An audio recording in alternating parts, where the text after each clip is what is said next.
Hey there guys, Zach here for Windows Central and welcome back to another video. Now today we're taking a look at Windows 10 build 17025. This build includes a number of noteworthy changes and enhancements over the last public preview build, which was 17017, and since the last build video, which I think was 17004. So it's been a couple weeks since the last build video. So what we're going to do is we're going to take a look at the new changes in this build and the build previous, since I didn't cover it and there was some notable changes in that build as well. So diving straight in, the first noteworthy changes in this build specifically are to do with Fluent design effects, specifically with Reveal. So Microsoft is sort of toning down Reveal in this build. It's still there and it's still present and it still looks great, but it's no longer, as dramatic as it was previously. So if we jump into settings here, you'll see that the effect is no longer, it doesn't really follow you anymore. It's just pulses. I think that's a bug more than anything, but it should still follow. But the actual effect itself around the edges of these categories here is a lot more subtle and a lot cleaner, I feel. But yes, they've changed it just ever so slightly. And if you click now, the circle animation is more of a pulse rather than an actual circle. So if I click, you can see there that I get a nice animation. So I saw a lot of people saying that, oh, the animation is just going to slow things down. That's not how it works. The animation gets cut off the second the content is ready to load. So if I actually click this, you can see that it just takes me straight in without even finishing the animation. So the animation's just there in case it does take a second. Also, if you hold down the button, you can play out the animation entirely before it goes in, which is nice. But yes, this doesn't slow down anything at all. Your PC is still just as fast as it was before. So no worries there. Also, that's present in other areas of the system where Fluent Design is present. So yeah, the changes mostly at, like on the outer edge of things that support Reveal. I think it looks nice. Now, the next noteworthy change is that they've enabled Reveal in calendar view. So as you can see here in this app, for example, in this applet, whatever you want to call it, you get the Fluent design. It looks really nice, I think. Anyway, I know some people disagree with the Fluent design changes Microsoft is making, but I personally really like them. And of course, that's also present here in Start as well, ever so slightly changed. I think it looks a little bit better.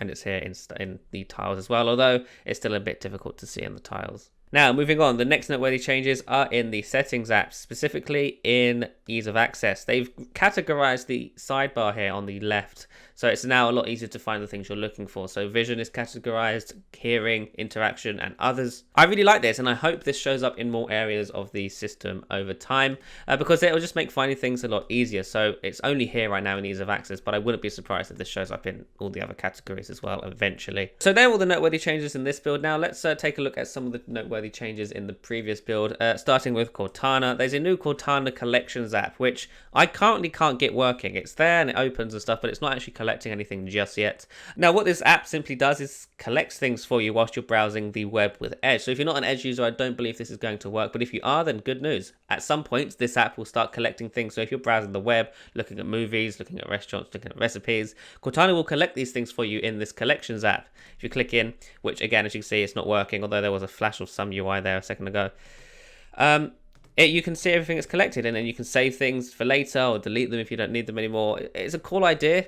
Unfortunately, I can't get it working yet. Also, the app is very early. It's very sort of alpha-y. There's no animations, well, not many animations, and the app just doesn't look great right now. And I'm sure that will change. Of course, this is alpha or beta software, so that should improve down the line. But as of right now, a very early app, a cool idea. If it's working for you, then great, but I haven't been able to get it working, unfortunately.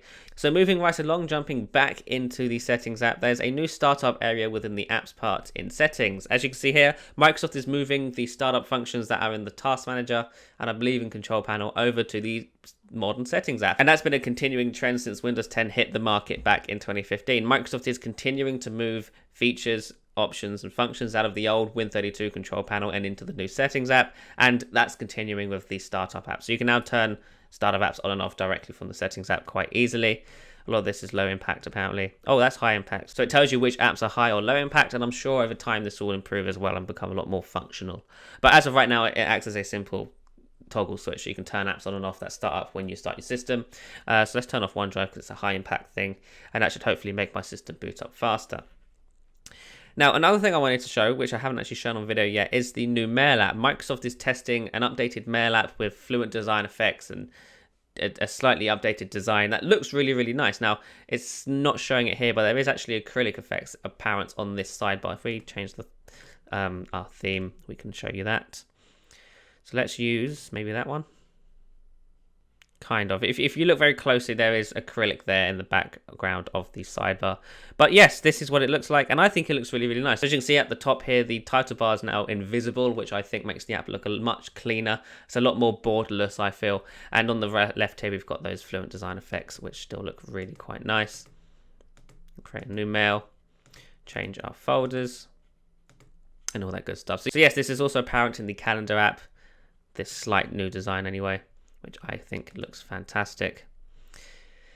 Oddly, no reveal effect here, which is funny, but hopefully that'll be added at some point in the near future. One other change I've noticed is if we go into a pinned contacts, you can see that the sort of hamburger menu area here is no longer showing tiles, but rather a list of apps. So in previous builds, it was 3 squares for the people, mail, and Skype, but now it's just a list.